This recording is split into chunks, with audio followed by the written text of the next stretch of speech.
Mains का पूछा हुआ सवाल है दोस्तों। दिया हुआ है कि ए 7 में से 5 बार सच बोलता है, बी 9 में से 8 बार सच बोलता है। इसकी क्या प्रायिकता है कि वे एक ही तथ्य बताते हुए एक दूसरे का खंडन करें। ठीक है, तो ये सवाल थोड़ा सा पेचीदा है। ये प्रायिकता का सवाल है, प्रोबेबिलिटी का सवाल है।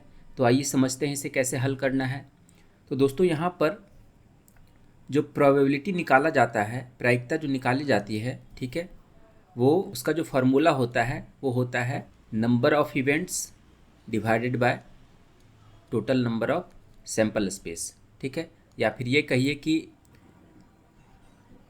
Number of favourable outcome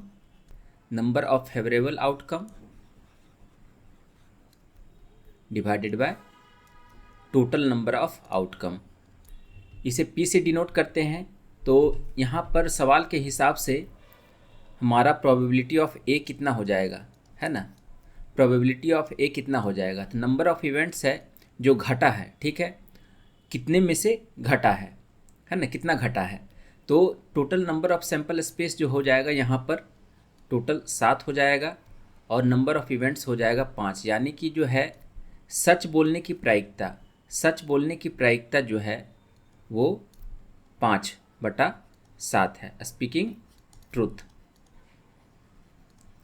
probability of speaking truth. ठीक है दोस्तों, यहाँ पे एक और फॉर्मूला होता है दोस्तों, PA plus PA' equal to 1 होता है। यानी कि किसी घटना के घटने की प्रायिकता प्लस किसी घटना के नहीं घटने की प्रायिकता का जो सम होता है वो 1 के बराबर होता है। ठीक है दोस्तों, तो अगर कोई भी घटना घट रही है ना, तो हम 1 में से घटा के नहीं घटने की प्रायिकता निकाल सकते हैं। तो यहाँ पर PA' कितना हो जाएगा दोस्तों, PA' यानी कि 1 में से 5/7 घट जाएगा और ये जो प्रायिकता होगी 2/7, ये हो जाएगा not speaking truth, not speaking truth.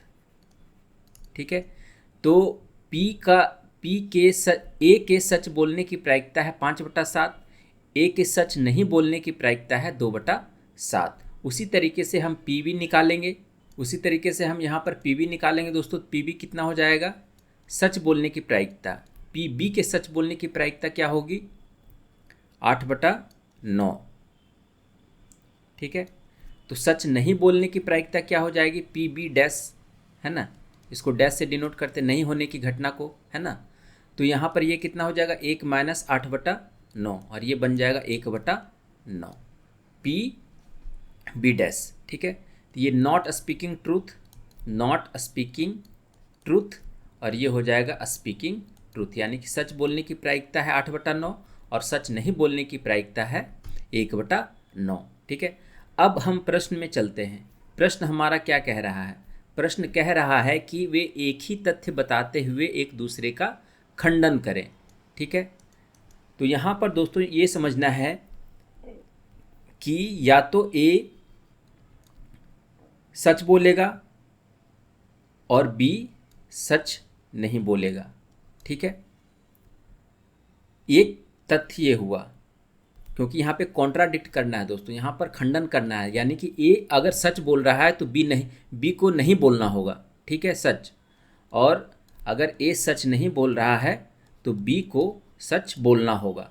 ठीक है, तो हमारे पास 2 संभावना बनकर आती है ना। यानी कि ए सच बोलेगा, बी नहीं बोलेगा, ए नहीं बोलेगा सच, बी बोलेगा। ठीक है, तो 2 संभावना है। अब हम दोनों का प्रोबेबिलिटी निकाल लेंगे। तो यहाँ पर आप देखिए कि इसको हम PA से डिनोट करेंगे, इसको PB', ठीक है, प्लस PA' गुना PB। ठीक है दोस्तों, तो जब 2 घटनाएं एक साथ घटती है तो वहाँ पे हम मल्टीप्लिकेशन का साइन यूज करते हैं। अगर कोई घटना एंड से जुड़ी होती है, ठीक है, तो वहाँ पे हम मल्टीप्लिकेशन का साइन यूज करते हैं। अगर कोई घटना और से जुड़ी होती है तो वहाँ पर हम प्लस का साइन यूज करते हैं। तो यहाँ पर हमने 2 घटना एक साथ घट रही है तो इसलिए यहाँ पर हमने मल्टीप्लिकेशन का साइन यूज किया। ठीक है दोस्तों, और यहाँ भी 2 घटना घट रही है एक साथ तो हमने यहाँ पे मल्टीप्लिकेशन का साइन यूज किया। लेकिन यहाँ पर हमने प्लस का साइन यूज किया क्योंकि या तो ये पॉसिबिलिटी होगी या फिर ये पॉसिबिलिटी होगी। घटना के घटने की संभावना ये वाली होगी या फिर ये वाली होगी। यहाँ पे या का कंडीशन आ रहा है, इसलिए यहाँ पर हमने प्लस का साइन यूज किया। ठीक है, तो अब आप निकाल सकते हैं कि इसका जो आंसर होगा वो क्या बनेगा। तो यहाँ से आप देख लीजिए कि ये 5/7 है प्रोबेबिलिटी। इसकी जो प्रोबेबिलिटी है पी ए की है 5/7 गुना पी बी डैश कितना 1/9।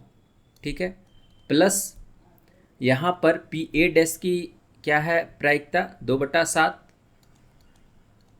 गुना पी बी कितना है 8/9।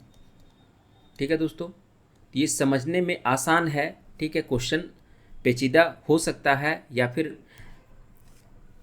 कंसेप्ट के अभाव में थोड़ा पेचीदा लग सकता है, लेकिन अगर आपको कंसेप्ट आता है तो ये सवाल एक लाइन में बनने वाला है। ठीक है, तो यहाँ से आप देखिए कि ये हो जाएगा 5/63, अब प्लस ये हो जाएगा 16/63। तो टोटल हो जाएगा मेरे पास 21/63 और इसका जो फ्रैक्शन हो जाएगा है ना, वो कितना हो जाएगा 1/3 और 1/3 फ्रैक्शन होगा और यही हमारा आंसर बन जाएगा। ठीक है दोस्तों, तो ये हमारा आंसर हो जाएगा। तो इस टाइप से हम प्रोबेबिलिटी और स्टैटिस्टिक्स से सवाल लगातार पूछे जा रहे हैं। ठीक है, और आगे भी पूछे जाएंगे। तो प्रोबेबिलिटी के कंसेप्ट को अगर समझना है तो हमने इस पर भी 2 वीडियो बना के रखा है, लेंदी वीडियो। ठीक है, तो हमने वहाँ पर बेसिक डिटेल से बताया है, तो आप वहाँ पे रेफ़र कर सकते हैं मेरे वीडियो को। ठीक है, चाहे तो जाकर देख सकते हैं। और इस टाइप से अगर कोई प्रश्न में डाउट है तो आप कमेंट सेक्शन में पूछिए, हम 24/7 आपके सवाल का जवाब देने के लिए तैयार रहेंगे। तो ठीक है दोस्तों, फिर मिलते हैं नए वीडियो में नए कंसेप्ट के साथ। तब तक के लिए धन्यवाद।